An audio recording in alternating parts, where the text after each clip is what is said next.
আমার পুরো নাম হচ্ছে মোহাম্মদ আশরাফুল হক ডন। আশরাফুল হক ডন, কিন্তু সবাই আপনাকে চেনে ডন হিসেবে। হ্যাঁ, ডন হিসেবে চিনি। আর এলাকায় কি কোনো ডাকনাম আছে বা পরিবারের আমার ভাই বোন ডন নাম। বাড়িতেও কি সবাই ডন নামেই করে ডাকে? বাড়িতেও ডন নামে ডাকে?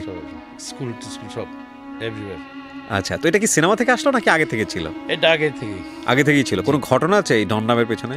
আসলে ডন মানে হচ্ছে যে early in the morning, right. তো আমার জন্মটাই হয়েছিল একদম অনেক ভোরবেলা, এই জন্য হয়তো বাবা নাম রেখেছিল ডন। ও আচ্ছা, ডাক নাম ছিল ডন ওইখান থেকে। কিন্তু আমরা ডন বলতে তো মাফিয়া টাফিয়া এরকম বুঝি, লুকের জায়গা থেকে হয়তো বা। সো ডন ভাই, আমরা যেটা বলেছি অনুষ্ঠান শুরুর আগে আমরা একটু ব্রিফ করছিলাম আপনাকে যে অনুষ্ঠানটা আসলে আমাদের কি। তারার রাতে আমরা একটা মানুষকে আবিষ্কার করতে চাই, যদিও তারা আমরা চাইবো যে আজকে আপনি ঘন্টাখানেক সময় আমাদেরকে দেবেন এবং সাধারণ মাটির মানুষ হিসেবে নিজেকে উপস্থাপন করবেন, যেখানে আপনি ভুলে যাবেন যে আপনি একজন স্টার, এবং আমরাও দেখতে চাই আমাদের স্টার কতটা সাধারণ মানুষ। রাইট। আচ্ছা, আমার মানে আসলে বেসিক্যালি জন্ম বগুড়াতে, জি, বেড়ে ওঠাও বগুড়া, তো পড়াশোনাও বগুড়াতেই করেছি। 91-এ এসে আমি ঢাকায় এসে প্রথম হচ্ছে যে নতুন মুখের সন্ধানে একটা ছিল, একটা ইন্টারভিউ ছিল নতুন আর্টিস্ট নেওয়ার জন্য এফডিসিতে। জি, তখন আমি ইন্টারভিউ দিয়েছিলাম, আর তখন তো টপ মোস্ট ইয়াং, রাইট। তো 91-এর আগ পর্যন্ত আপনি বগুড়াতে ছিলেন, রাইট। তখন আপনি কি করছেন? এসএসসি পড়ছেন নাকি এসএসসির পরে? আমি তো এসএসসি দিয়েছি 87-এ। হ্যাঁ, তার মানে 91-এ আপনি পড়াশোনা করছেন কোথায়? ওটা 90-তেই ঢাকাতে ব্যাক করেছি। ও আচ্ছা, ঢাকায় চলে এসেছেন। এক্স্যাক্টলি, ঢাকাতে এসেই আমি ফিল্মে ঢুকে পড়েছি। তারপর মানে তার আগে থেকে কি ফিল্মের কোনো পর বগুড়াতেই ইন্টারভিউ কমপ্লিট করার পর আর মানে করিনি, মানে ঢাকা তার পড়াশোনার সুযোগ হয়নি, আমরা ফিল্মে ঢুকে গেছি তখন। আচ্ছা, কেয়ামতের ঘটনা আসার আগে আমি একটু ডনকে আবিষ্কার করতে চাই। বগুড়ার ডন। তো বগুড়ার ডন আলটিমেটলি ওরকম কি কোনো ফ্যান্টাসি ছিল ফিল্ম নিয়ে, যে ফিল্মে কাজ করব? আসলে আমি কি বলবো, মানে আমরা বগুড়াতে আমি অ্যাজ এ স্পোর্টসম্যান হিসেবে খুব ফেমাস ছিলাম। আচ্ছা, আমি বগুড়াতে ফার্স্ট ক্রিকেট খেলতাম, আর ফুটবল খেললে গোলকিপার খেলতাম। আচ্ছা, আর আমরা তখন বগুড়াতে মার্শাল আর্ট প্র্যাকটিস করতাম, ফাইট করতাম। আচ্ছা, বেসিক্যালি টিম করতাম বগুড়াতেই। আর আরেকটা বিষয় হচ্ছে যে এখনও করি, যেটা হয়তো বা মানুষ খারাপ বলবে, যে যেটা করতে এখন আর করি না, ছেড়ে দিচ্ছি, এটা না, এখনও করি কিন্তু একটু কম করা হয়। মার্শাল আর্ট না, মার্শাল আর্ট না, এটা হচ্ছে যে আমি বগুড়াতে মসজিদে আজান দিতাম। আর আমার সবচেয়ে পছন্দ ছিল হচ্ছে ফজরের আজানটা দেওয়া, কারণ আমাদের বাসায় সবাই হাজি, তো আমার বাবা মা ভাই বোন সব ম্যাক্সিমাম, খালি এক ভাই আর আমি, এই দুইজনই হজ করি। কিন্তু আপনি এটাকে খারাপ কেন বলছেন? মানুষ তো এটা প্রশংসা করবে। খারাপ বলছি কারণ আগে করতাম, এখন করছি না কেন, এরকম একটা। ও আচ্ছা আচ্ছা, একটু কম করা হচ্ছে আর কি। আচ্ছা, তারপর তার মানে একটা রক্ষণশীল পরিবার ছিল আপনাদের। খুব আমার ভাই বোন, আব্বা আম্মা, ভাগনা ভাগ্নি সবাই মোটামুটি হাজি আর কি। শুধু আমি আর আমার এক বড় ভাই এখানে আছে, যারা এই দুইজনই হজ করিনি, হয়তো করবো ইনশাআল্লাহ ভবিষ্যতে। নিশ্চয়ই নিশ্চয়ই। তো এইরকম একটা জায়গা থেকে আপনি ছবির জগতে, মানে এবার ছবিতে আসার মানুষের আমি যা ভাবি সেটা হচ্ছে যে আমার থিওরিতে, আমার মানে থেকে অভিজ্ঞতা থেকে আমি যেটা চিন্তা করেছি, একটা মানুষের 3টা জীবন থাকে, মানে একটা মানুষের পরিপূর্ণতা 3টা জীবন নিয়ে, 3টা পার্ট। ফার্স্ট পার্ট হচ্ছে যে জন্মের পর থেকে স্কুল লাইফ পর্যন্ত, ক্লাস 10 পর্যন্ত, রাইট। তখন অনেকেই চিন্তা করে আমি জজ হবো, ব্যারিস্টার হবো, ডক্টর হবো, অমুক হবো, পাইলট হবো, নানান কাহিনী, তাই না? এ সবাই ছোটোবেলায় চিন্তা করে রাখে। তারপরে ম্যাট্রিকের পর থেকে রাস্তাটা একটু চেঞ্জ হতে থাকে মানুষের, চাওয়া পাওয়া কিংবা স্বপ্ন। ম্যাট্রিকের পর থেকে হচ্ছে সাবজেক্ট চেঞ্জ হয়ে গেলো, কলেজে উঠে অন্য সাবজেক্টে চলে গেলেন, তাই না? তখন কিন্তু আর ডাক্তার, জজ, ব্যারিস্টার, পাইলট হওয়ার আশা আকাঙ্ক্ষা থাকে না। আমি চিন্তা করছিলাম যে আমি হচ্ছে যে আর্মিতে জয়েন করবো। আমি তখন একটা পরীক্ষাও দিয়েছিলাম, 27 BM লং কোর্স। ওকে, যাই হোক, যে কোনো কারণে হয়তো বা পরে অ্যাটেন্ড করতে পারিনি। তো আমার প্রথম ইচ্ছাই ছিল আর্মি অফিসার হওয়া এবং ডিটেকটিভ ব্রাঞ্চে কাজ করা, মানে অ্যাজ এ ডিটেকটিভ হিসেবে কাজ করা, কিন্তু ওইটা হয়ে ওঠেনি। সেকেন্ড চিন্তা ছিল যে আমি এমন একটা কাজ করবো, হয় স্পোর্টসম্যান হবো, নাহলে মিডিয়াতে কাজ করব, যেন কিছুদিন পর, মানে আপনি যদি একটা কোনো কাজ করে থাকেন, মানে একটা কাজে ইনভলভ হন, you will get the result after 5 years, right? 5 বছর একটা কাজ করলে আপনি 5 বছর পর রেজাল্ট পাবেন, তাই না? তখন আমি চিন্তা করলাম যে যেহেতু আর্মিতে ঢোকা হলো না, তো ফিল্মে ট্রাই করে দেখি। হুম। আর তখন আমরা খুব দল বেঁধে নাচানাচি করতাম, আর তখন ব্রেক ডান্সের খুব একটা হ্যাঁ প্রচলন ছিল, প্রচলন ছিল। হ্যাঁ group break dance. Right, punk একটা ইয়ে ছিল, স্টাইল ছিল, সেরা হ্যাঁ, জিন্স হ্যাঁ, পরতাম, হ্যাঁ, কানে দুল পরতাম। তারপরে এসে মিডিয়াতে ঢুকলাম। ওইটাকেই পুঁজি করে আমি চিন্তা করলাম যে ফিল্মে কিংবা মিডিয়াতে কাজ করার জন্য মানে এই অভিজ্ঞতাগুলো যথেষ্ট, রাইট? হুম আপনার ফাইট জানতে হবে, ডান্স জানতে হবে, হুম। না অভিনয়। So you know that, আপনি সব জানেন এগুলো, হ্যাঁ। Exactly. আমি নাটক করার সুযোগ হয়নি, স্টেজ নাটক, হুম কিন্তু মানে এই নাটকের উপর কিংবা অভিনয়ের উপর অনেকগুলো বই পড়েছি, হুম মানে প্র্যাকটিক্যালি করা হয়নি। হুম। আর প্রথমে এসেই এই 90-তে এসেই ঢুকলাম কেমন সে কেমাতের ছবি। এটার সাথে আপনার ইনভলভ হওয়াটা কিভাবে, স্টোরিটা কি ছিল? স্টোরি ছিল, আমি হচ্ছে যে বগুড়াতে একবার বিভাগীয় কারাডি প্রতিযোগিতা হলো, তখন ঢাকা বিভাগ থেকে আমার বস যে জুয়েল ভাই, হুম উনি ওনার টিম নিয়ে গিয়েছিলেন, দারুণ এক্সপার্ট সব প্লেয়ার। তখন থেকে একটা ইয়ে ছিল যে ঢাকায় যদি কোনো সময় শিফট করি কিংবা কোনো সময় যদি ব্যাক মানে চলে আসি, তাহলে ওনার ক্লাবে প্র্যাকটিস করবো। যা কথা যা চিন্তা তাই। আমি ঢাকায় আসার পর জুয়েল ভাইকে খুঁজে বের করলাম, জুয়েল ক্যারেট একাডেমির। উনি এখন অনেক বড় পোস্ট আছে মার্শাল আর্টে, উনি রেফারি কোচ আর কি। যাক, উনি এসে উনি সংসদ ভবনের উপরে তখন প্র্যাকটিস করাতো, অনেক সকালবেলা কয়েকশো ছেলে মেয়ে সহ। যাক, ওখানে আসলাম, আসার পর যেহেতু আগে থেকে এক্সপার্ট ছিলাম আমি, মানে তখন নতুন না। হুম তারপর জুয়েল ভাইয়ের সাথে যোগাযোগ করলাম, পুরো দিলাম, জুয়েল ভাই চিনল যে তোমাকে তো আমি বলেছিলাম, আপনি বলছিলেন ঢাকায় আসলে তুমি আমার সাথে যোগাযোগ করবো, আমার ক্লাব থেকে তুমি যে কোনো টুর্নামেন্টে অ্যাটেন্ড করবো। হুম তো আমি মার্শাল আর্ট মানে টুর্নামেন্টের থেকে মানে প্র্যাকটিক্যালি করতে মানে ভালোবাসতাম বেশি। হুম। তো এর মধ্যেই যখন যোগাযোগ করলাম, তার 2-3 দিন পরেই সোহানুর রহমান সোহান সাহেব, উনি বিখ্যাত পরিচালক। এক্স্যাক্টলি। তো উনি হচ্ছে যে সকালবেলা মনে করতে করতে জুয়েল ভাইয়ের কাছে এসেছিল, এসে বললো যে জুয়েল, আমার একটা স্মার্ট ছেলে লাগবে, ফাইট মানে পারদর্শী, হুম এরকম একটা ছেলে লাগবে। তো আমি চিন্তা করছি তুমি যদি করো তাহলে আমার ছবিটা ভালো হয়। ছবির নাম লাভ, এবং ওইটাতে হচ্ছে তখনকার হার্টথ্রব এবং সুপার হিরো হিরোইন ছিল শাবনাজ নাই। আচ্ছা, রাইট। চাঁদনির পরে আর হ্যাঁ, হ্যাঁ, 2-3টা পরের ছবি। তো জুয়েল ভাই বললো যে বস, আমার তো মানে টাইম করে উঠতে পারবো না, আর আমি হচ্ছে যে ভিলেন ক্যারেক্টারগুলো করবো না, আমার একটু সমস্যা আছে।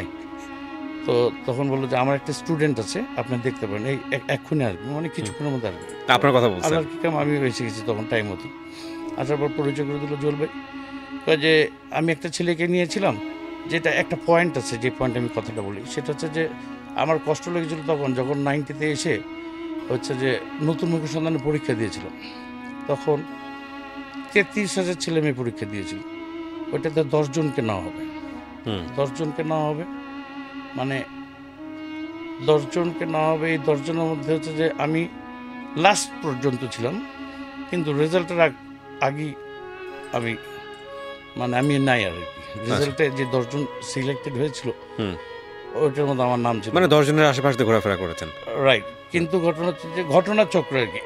এই জন্যে আমাদের ফিল্মের কিংবা আমাদের মিডিয়াতে ডেভেলপ খুব কমই হয়, বিকজ অফ এখানে আত্মীয়তা কিংবা রিলেশনশিপটাকে বেশি প্রাধান্য দেওয়া হয়। ও যাই হোক, ইন্টারভিউ দিয়ে আমি সবগুলোতে ভালো করেছিল, রেজাল্টের সময় আমি আমাকে পেলাম না, দুঃখ লাগলো, কিন্তু আমি ছেড়ে গেলাম না, আমার একটা জিদ জন্য আমি কাজ করব। এই সোহান ভাই তখন হচ্ছে যে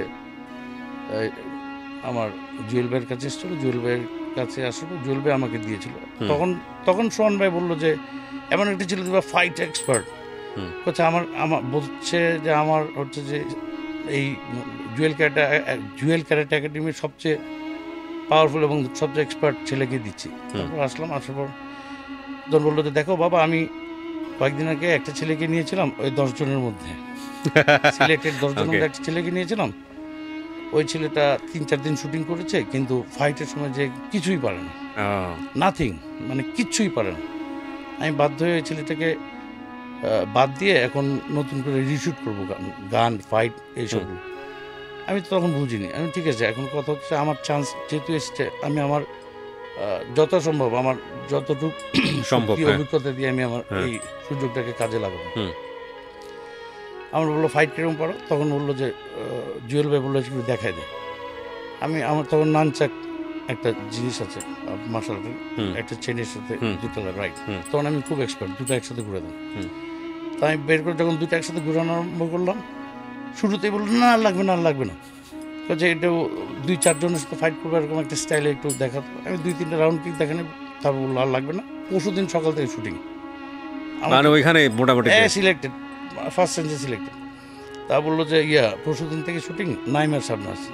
আমি এই যে 2 দিন আর ঘুম নাই, নাইম সাবনাস এই মানে স্ক্রিনে দেখলাম সুপারস্টার, এদের সাথে কাজ করবো, সেই সময় সুপার ডুপার স্টার। এক্স্যাক্টলি। তখন হচ্ছে কি একটা অনুভূতি কিংবা একটা আনন্দ কাজ করেছিল, এই জন্য আমার আর ঘুমই হয়নি। আগের রাতে ঘুমিয়ে, পরের রাতে ঘুমায়নি, মানে টেনশন, চিন্তা, কি করবো, কি ড্রেস পরবো। তখন তো মনে করেন ফার্স্ট ঢাকাই, মানে এসে শপিং করবো, কি করবো না করবো, নানান রকম চিন্তা ভাবনা করে। যাই হোক, ওই দিন আসলো যে পরশু দিনে শুটিং গেলাম, শাবনাজ নাইমের সাথে প্রয়োজন। ফার্স্টে যখন আমার জীবনের ইচ্ছা ছিল যে ফার্স্ট টেকটা এক টেকেও হওয়া উচিত, কিংবা ফার্স্ট টেক এক টেকেই মানে কমপ্লিট ওকে করবো, হয়েছিল তাই। তখনই ওই দিনই আমার সোহান ভাই বললো যে তুমি ভালো করছো, সারাদিন শুটিংয়ের পর বললো তুমি অনেক ভালো করেছো, তুমি যদি লিখে থাকো, তুমি যদি তোমার মন মাইন্ড ঠিক করে যদি কাজ করছো, তাহলে তুমি ইউ উইল বি সাকসেস, মানে নেক্সট তুমি প্রথম দিন এই কথা তো বিশাল উৎসাহ, জায়গায় আসতে পারবো। তো তখন থেকে পথ চলা শুরু আর কি, কেমন সে কেমতের মাধ্যমে। তো লাভ ছবির ফার্স্ট ছবি লাভ ছবি, কিন্তু কেমন কেন কেমতের কথা আসছে, এটা হচ্ছে যে লাভ ছবিটা হচ্ছে যে প্রথমেই রিলিজ পেয়েছিল, তারপর কেমন সে কেমন ছবি, কিন্তু ডিরেক্টর হচ্ছে সোহান ভাই, ডিরেক্টর একই, ছবি আলাদা। রাইট। তো লাভ ছবিটার প্রথম বলা যেতে পারে প্রথম সন্তান আপনার, তো ওটার ইম্প্যাক্ট কেমন ছিল?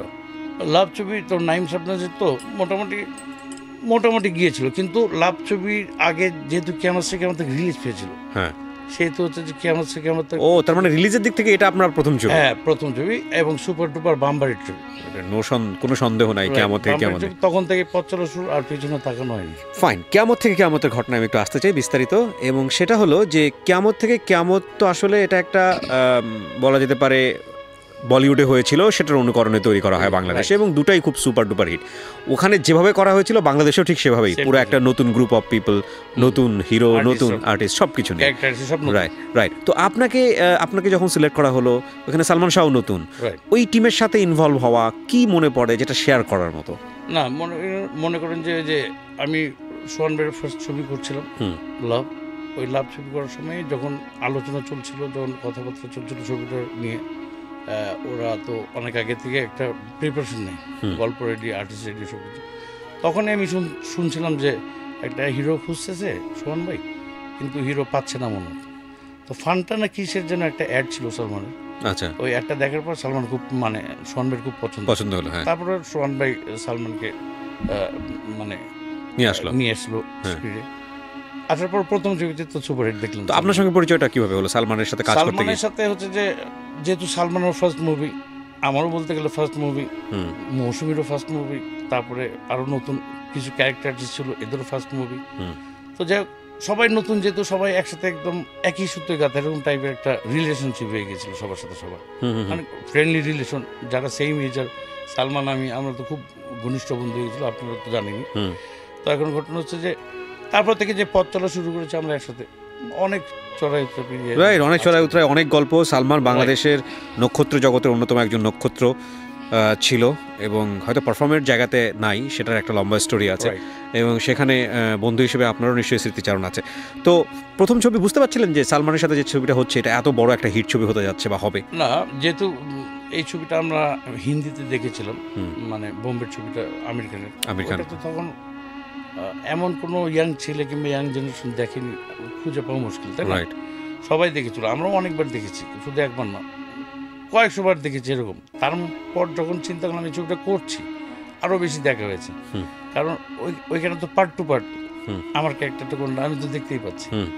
যার জন্য ওই ছবিটার গল্প, ওই ছবিটার অভিনয়, আমরা সবাই নতুন হিসেবে, বাংলাদেশের জনগণ, বাঙালি যারা ছবি দেখে, সিনেমা প্রিয়, তারা খুব ভালোভাবে গ্রহণ করেছিল আর কি আমাদের সবার আগমনটা আর কি। রাইট, নিঃসন্দেহে।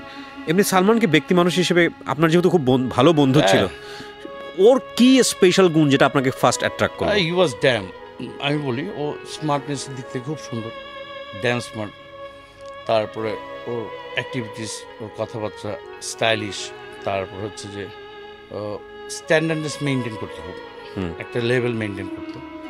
আর he can speak English good, খুবই ভালো ইংলিশ বলতো, ওর হ্যান্ড রাইটিং আরও সুন্দর, আর এভরিথিং অলরাইট, মানে অলরাউন্ডার সালমান। কিন্তু আপনাকে আপনার কোনো স্টোরি কি আছে? অভিনয় করতে খুব ভালো, সেটা তো আমরা দেখেছি, কিন্তু আপনি বন্ধু মানুষ হিসেবে কি দেখেছেন? থাকে না একটা ব্যক্তি পর্যায়ে অসাধারণ একটা মানুষ, দুই একটা স্টোরি যেটা আপনার আপনার আপনার মনে এখনো মনে পড়ে, দাগ কেটে আছে? হ্যাঁ, সালমান আমার মনে হয় ফিল্মে না এসে তখন যদি ক্রিকেট খেলতো অনেক বড় ক্রিকেট প্লেয়ার হতে পারতো, কারণ খুব ভালো ক্রিকেট খেলতো সালমান।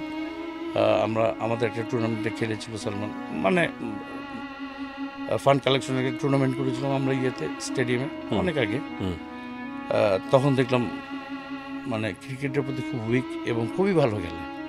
আর সালমান হচ্ছে যে ফ্যাশনের দিক থেকে একদম টপ মোস্ট, আপনারাও দেখেছেন, আমরা তো দেখছি। আর আমি হচ্ছে যে ভাবি হয়তো বা ইয়ে করতো, ড্রেস ডিজাইন করতো, আর আমি ম্যাক্সিমাম ভাবি মানে সামিরা ভাবি, এক্স্যাক্টলি। আর আমি হচ্ছে সালমানের ড্রেসগুলো কালেকশন করতাম খালি, ও মানে কম্বিনেশন করে দিতাম, কালেকশন করতাম। আমার সালমান বলতো যে কালকে শুটিংয়ে কোনটার সাথে কোনটা পড়বো, কোনটা, আমি আবার সেট করে দিতাম সব কিছু। ওর আমার প্রতি একটা কনফিডেন্স ছিল যে লেটেস্ট কিংবা লেটেস্ট ডিজাইনের ড্রেস আপ, যে আমি বিকজ আমি ঘুরতাম বেশি মার্কেটে। মাথায় যে ব্যান্ডানা পরা শুরু করলো, এটা কি চুল কমে যাওয়ার কারণে? ওই ব্যান্ডানা এখন বাঙালি জাতি, বাংলাদেশি যারা ভিউয়ার্স আছে তারা বিশ্বাস করুক আর না করুক, ওইটা হচ্ছে আমি প্রথমে বেঁধে দিয়েছিলাম, কারণ ওইটা ছিল একটা বালিশের কাভার। মানে আমরা যে বালিশে ঘুমাই, এটার ঘটনাটা বলছে আর কি, খুব ফেমাস হয়েছিল তখন ওই সময়। বালিশের কাভার ছিল, আমি মাথায় অনেক তেল দিয়েছিলাম, তখন আমার ঝাঁকড়া চুল ছিল অনেক বড়, খুব মাথা ব্যথা করছিল, মাথায় তেল দিতে সালমান বললো যে বালিশ নষ্ট করিস না, ঠিক আছে? আমি বললাম তাহলে পুরানা বালিশ যেটা আছে ওই বালিশটার কাভারটাই মাথার মধ্যে দিয়ে দিই। এই মাথার মধ্যে তারপর যখন বেঁধেছিলাম তখন ওর আমার লুকসটা ওর ভালো লেগেছিল।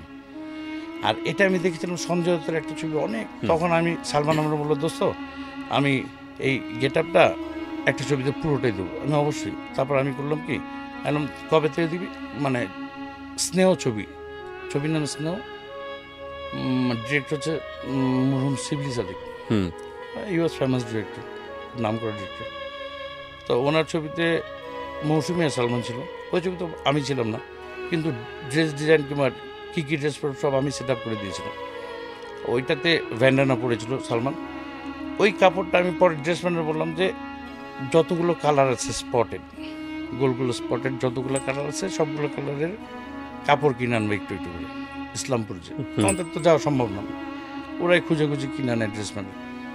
তারপরে 10-15টা আনলো নানা রকম কালারে, আমি ওই কেটে ওর মাথার ব্যান্ডা, মানে যেটা ব্যান্ডানা বলি আমরা, ওইটা বানিয়ে দিলাম। বানিয়ে দেওয়ার পর তারপরে স্নো ছবি তো ইউজ করলো, বাস সুপার ডুপার হিট, এবং এটা সবার স্টাইল হয়ে গেল। এক্স্যাক্টলি। তখন কনসার্ট হলে ইয়াং জেনারেশন এটা পড়তোই মাথায়, মানে পড়তো এটাই। আমাদের মধ্যে একটা ভুল পারসেপশন এটা ছিল যে ওর মাথার চুল কমে যাচ্ছিল সামনের দিক থেকে, এই কারণে ও বেঁধে রেঁধে এরকম করতো। না, চুল কমে যাচ্ছিল, যখন চুল একটু কম ছিল তখন আমি আবার আরেকটা ডিজাইন করে দিলাম। আমি বললাম দোস্ত যেহেতু সামনের চুলটা তোমার হচ্ছে যে কমে যাচ্ছে, মানে কপালটা বেরো যাচ্ছে, তুমি এক কাজ করো, তুমি চুলটা বড় করে তুমি ব্যাক ব্রাশ করে তুমি জুটি করতে পারো, পনিটেল। হ্যাঁ, ওই যে আমরা দেখেছি, জুটিটা করলে অনেক সুন্দর হবে। আমি তো দেখছি, কারণ আমরা হচ্ছে যে তখন এত ছোট ছিলাম, কিংবা একটা আগ্রহ ছিল বেশি যে কীভাবে আমাদের ছবিগুলো ডেভেলপ করা যায়, কীভাবে আমাদের স্টাইলগুলো চেঞ্জ করা যায়, কীভাবে আরও উন্নত মানের স্টাইল করা যায়,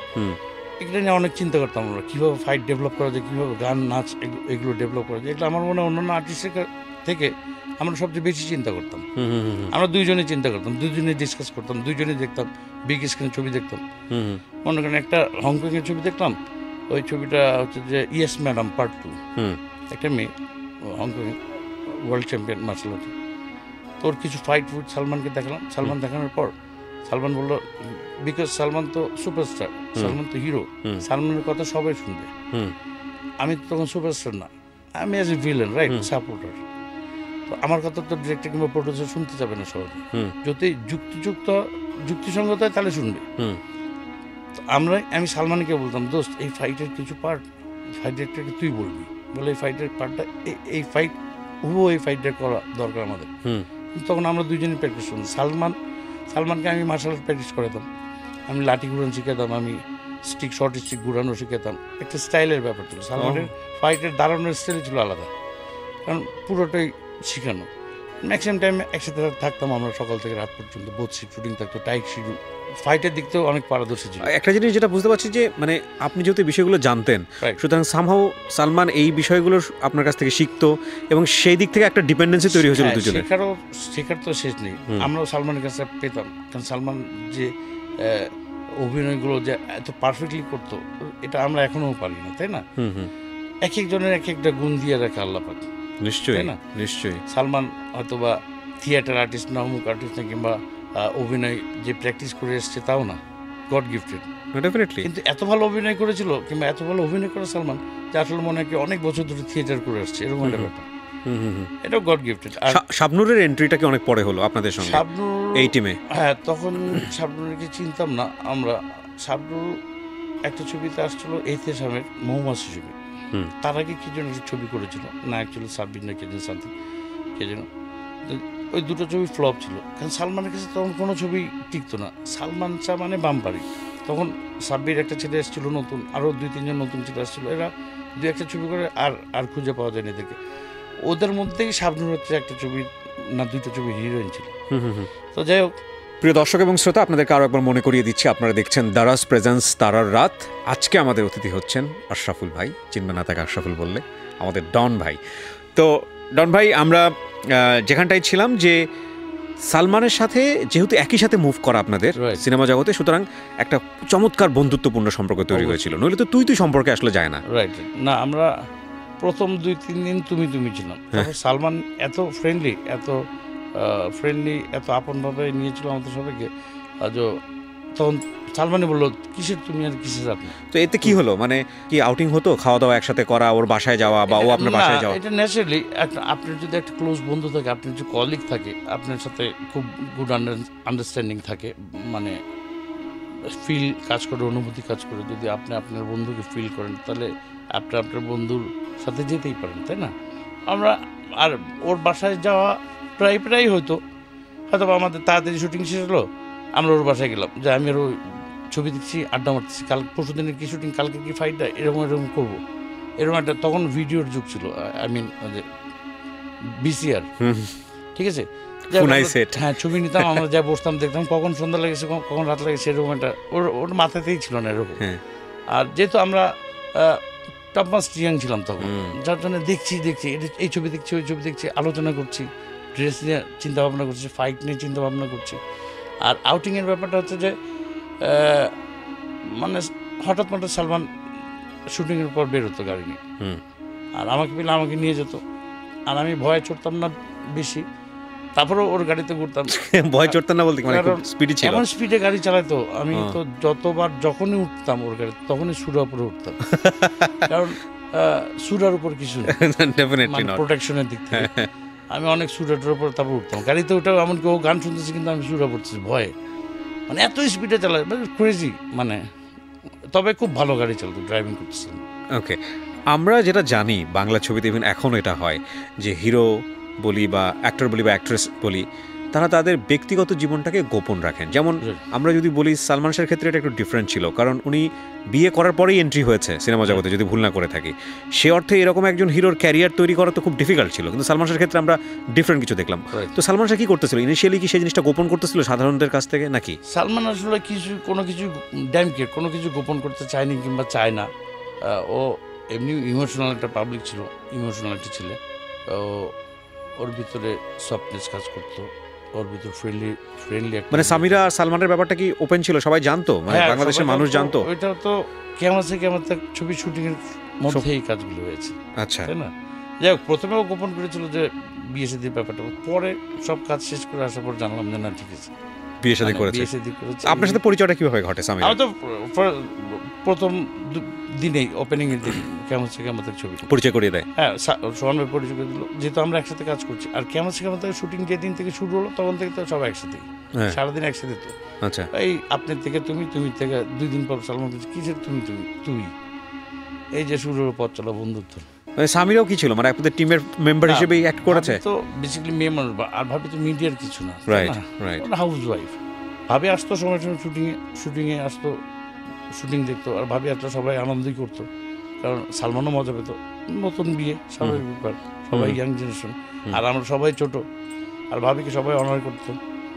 ভাবি আবার আসলে কোনো কিছু যদি শুটিংয়ের সময় আসতো এফডিসিতে, আবার ভাবির একটা অভ্যাস ছিল অনেক কিছু খাওয়া টাওয়া নিয়ে তারপরে শুটিংয়ে আসা। আমরা শুটিং করছি, হঠাৎ ভাবি এসে হাজির, অনেক কিছু খাওয়াটা নিয়ে এসেছি সালমানের জন্য, আমরা সবাই খেতাম। একটা বিষয় কি, মানে যেহেতু এতটুকু আপনার কাছ থেকে যতটুকু শুনলাম, এতটুকু আমি মানে ব্যক্তিগতভাবে স্পষ্ট, আমি এতদিন সালমান শাহ নিয়ে কি জেনেছি মিডিয়া থেকে 7-8-10 জন মানুষের মতোই সেটা জানাশোনা, কিন্তু আমার এতক্ষণের বক্তব্য শুনে, ঘটনা শুনে যেটা মনে হচ্ছে যে সালমান শাহ আপনার এমন একজন বন্ধু ছিল এই কর্মজীবনে এসে, যার সঙ্গে অনেক কিছুই আপনার শেয়ারিং ছিল। তো ওই সময়টা থেকে আপনারা বুঝতে পারছিলেন সামহাও এরকম একটা দুর্ঘটনা ঘটতে পারে বা কিছু? আমরা সালমান আমার কেমন বন্ধু আপনাকে আসলে বলে কিংবা লিখে কিংবা মানে শেষ করতে পারবো না, এরকম একটা বন্ধু। তো আমি ছোট্ট কথায় সব জায়গাতে বলেছি যে সালমান আমার কেমন বন্ধু, যারা বুঝবে তারা বুঝবে, যারা বুঝবে না করার কিছু নেই। ছোট্ট কথাতে বলি, সালমান আমার কেমন বন্ধু, সালমান হচ্ছে যে স্টিল নাও আজকে পর্যন্ত, মানে আপনার এখানে আসা পর্যন্ত, যেই উক্তিতে আমি বিশেষ যে কথাতে সালমানের রিলেশন উইথ মি, সেটা হচ্ছে তুই নেই আজ, তুই নেই আজ, তাই আমার সমস্ত আনন্দই অপূর্ণ থেকে যায়। বুঝতে পারছি? যাই হোক, ইমোশনাল ব্যাপার কাজ করে। আর এই মানে আমি তো অনেক ভালোবাসতাম, he was one of the part of my soul, right? তারপরে বাঙালির জনগণ, বাংলা ভিউয়ার্স যারা হয়তো আমাকে ভুল, হ্যাঁ, ওই ভুল বোঝার জায়গাটা আমি আসতে চাই, এবং কিছু মানুষ হাজার বললেও ভুল বুঝবে, সেটা নিয়ে আমাদের কোনো সে নাই। আইনও তার নিজস্ব গতিতে চলবে, সেটা নিয়েও আমাদের কোনো সে নাই। তখন তো কষ্ট লাগে যখন মানে আপনি কোনো কিছুতে ইনভলভ না, আপনার খুব প্রিয় বন্ধু হয়তো এরকম একটা অ্যাক্সিডেন্টলি কাজ করে ফেলেছে কিংবা হয়ে গেছে, এটা তো আপনি ইনভলভ হয়ে যাবেন, তখন তো আপনারা সামিরার একটা ছবিকে দাবি করা হয়, ওটা প্রশ্নই আসে না। ওটা হচ্ছে যে কোন এক নায়িকা ছিল ব্রিগেডের, এটা সালমান শাহদিনী করে ছবিটা উঠিয়েছিল, এটা ভাবিও অনেক ইন্টারভিউতে একই কথাই বলেছে, রাইট? কিন্তু আমরা আসলে আমরা নিজেরাই বাঙালি, তাই না? আমরাই বুঝি আমরা কতটুকু ভালো। আপনি নিজে বাঙালি, আপনি জানেন কতটুকু ভালো, ডেফিনেটলি, তাই না? আপনি একটা সমস্যা হলে দেখবেন যে হেল্প করেছে আপনাকে আরো ডুবানোর জন্য লোকজন রেডি থাকবে বেশি, কাজ ছাড়াই, তাই না? হ্যাঁ, তো এটা সালমানে উঠেছিল শয়তানি করে। আর আমরা বলছি মোমেন্টটা কি মনে আছে, কি ঘটনাটা কি ছিল? ওই ছবিটা হচ্ছে আশা ভালোবাসা ছবিতে, আশা ভালোবাসা ছবি। এখানে আমি বোধহয় বলেছি আমার জীবনে হলে দেখা প্রথম ছবি, আমি তখন ক্লাস 7-এ পড়ি। আশা ভালোবাসা ছবি, আচ্ছা। ওই ছবিটাতে ওই বান্দরবনের ছবি শুটিং গোলাম মোস্তফা সাহেব অভিনয় করেছিলেন এখানে, রাইট রাইট। আচ্ছা, হ্যাঁ। তো বান্দরবন আমরা শুটিং এর সময় সালমানের ছবিটা ওর ক্যামেরা দিয়ে, নতুন ক্যামেরা কিনেছিল একটা, ওটাতে ছবি উঠেছে। হ্যাঁ, ওইটাই শয়তানি করে রাখছে যে এটা একসময় তোর কালো হয়ে দাঁড়াবে, দেখি আসলে কালো হয়ে দাঁড়াচ্ছে। এইটা এরকম একটা জিনিস পেলো কিভাবে মানুষ, সাধারণ পাবলিকের হাতে চলে গেল কিভাবে? না, সাধারণ পাবলিক যখন যে সিআইডি টিভি মানে ওর জিনিসপত্রগুলো বাসায় যে সব কিছু নিয়ে আসছে, তখন ক্যামেরা নিয়ে এসছে, তখন নেগেটিভের মধ্যে পেয়ে গেছে। কিন্তু আমাদের তো মানে ওইটা নিয়ে এত চিন্তা নেই, কিন্তু জনগণ এটা নিয়ে মজা করছে আর কি, যে সামিরার সঙ্গে আপনার এই ধরনের একটা সম্পর্ক আছে, সেই সম্পর্ক ভাবে জেনুইন একটা, মানে এরকম ভালোবাসাবাসি আমি দেখিনি কোথাও, মানে এত বেশি ভালোবাসাবাসি সালমান অ্যান্ড সামিরা, মানে আমি খুব, মানে আমার চোখে পড়েনি। তাহলে শাবনূর কিভাবে এখানে ফ্যাক্ট হলো? এখন Shabnur she was too young, right? এখন শাবনূর সালমান একটা জুটি, বাংলাদেশে অ্যাপ্রিসিয়েটেবল একটা জুটি, বাংলাদেশের পাবলিক অ্যাপ্রিসিয়েট করেছে ওদের জুটিটাকে, যেরকম রাজ্জাক কবরী, রাজ্জাক শাবানা, আলমগীর, ববিতা, এরকম টাইপের না। কিন্তু পিবিআই তো বলে দিল যে শাবনূরের সঙ্গে সালমানের একটা ইমোশনাল সম্পর্ক ছিল বা প্রেম ভালোবাসা কিছু একটা ছিল, তো এটা তো আপনার বোঝার কথা। এইবার আসেন, যেহেতু আমরাই তো ম্যাক্সিমাম টাইম থাকতাম, তাই না? কিন্তু মনে করেন যে শাবনূর, সালমান সব আমরা সকাল থেকে রাত 11টা পর্যন্ত প্রত্যেকটা দিনই একসাথে কাজ করছি। আর একটা হিরোর সাথে একটা হিরোইনের যদি একটু ফ্রিনেস না থাকে, তাহলে একটা কেমিস্ট্রি তৈরি হয় না। ট্রু। একটা প্রেম ভালোবাসা, একটা স্টাইল কিংবা একটা এক্সপ্রেশন আসে না, স্বাভাবিক। তো সেই ক্ষেত্রেও ওদের সাথে ভালো রিলেশন সবার সাথে সবার। আর ওরা ওদের রোম্যান্সগুলো যে স্ক্রিনে দেখতেন মানে একদম রিয়েলিটি থাকতো, তাই না? সেই সূত্রে রিয়েল একটা রিলেশন থাকতেই পারে। এটা হচ্ছে যে আমাদের সামনে যেটা ছিল এটা তো আমাদের দেখা আমাদের চোখের সামনে, তো কারণ এটা আমরা সবাই একসাথে থাকতাম।